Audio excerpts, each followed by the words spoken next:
بسم اللہ الرحمن الرحیم۔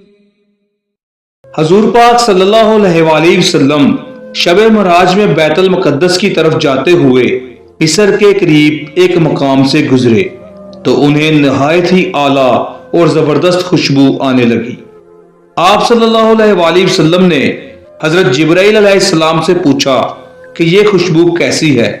جواب ملا کہ فرعون کی بیٹی کی باندی مشاطہ اور اس کی اولاد کی قبر سے آ رہی ہے۔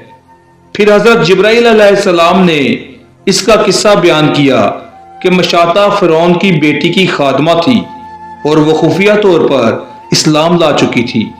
ایک دن فرعون کی لڑکی کو کنگھی کرتے ہوئے اس کے ہاتھ سے اتفاقاً کنگھی گر پڑی۔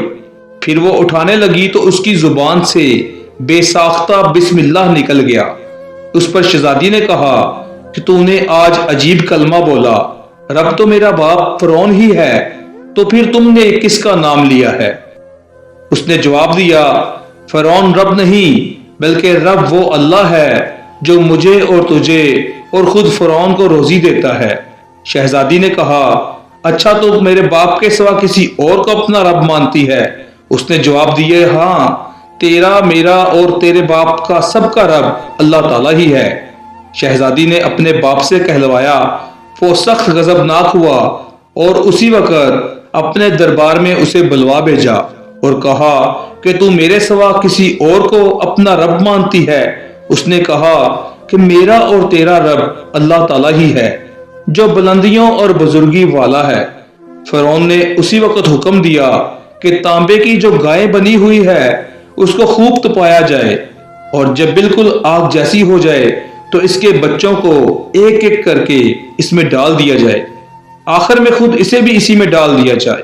چنانچہ وہ گرم کی گئی۔ جب آگ جیسی ہو گئی تو حکم دیا کہ اس کے بچے کو ایک ایک کر کے اس میں ڈالنا شروع کرو۔ اس نے کہا، بادشاہ ایک درخواست میری منظور کرو، یہ کہ میری اور میرے ان بچوں کی ہڈیاں ایک ہی جگہ ڈال دینا۔ اس نے کہا، اچھا، تیرے کچھ حقوق ہمارے ذمہ ہیں اس لیے یہ منظور ہے۔ اس کی دونوں بچیاں اس کی آنکھوں کے سامنے اس میں ڈال دی گئی اور وہ فوراً جل کر راکھ ہو گئی۔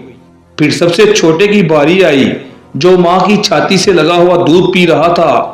فرعون کے سپاہیوں نے اسے گھسیٹا تو اس نیک بندی کی آنکھوں تلے اندھیرا چھا گیا۔ اللہ تعالیٰ نے اس بچے کو اسی وقت زبان دے دی اور اس نے با آواز بلند کہا، اماں جان، افسوس نہ کر، حق پر جان دینا ہی سب سے بڑی نیکی ہے۔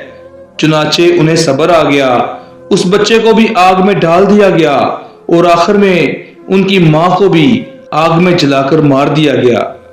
یہ خوشبو کی مہکیں اس کے جنتی محل سے آ رہی ہیں۔ ناظرین اکرام، آج کا یہ واقعہ اپنے اختتام کو پہنچتا ہے۔ ویڈیو پسند آنے کی صورت میں چینل کو لائک کریں، سبسکرائب کریں اور دوستوں کے ساتھ شیئر کریں۔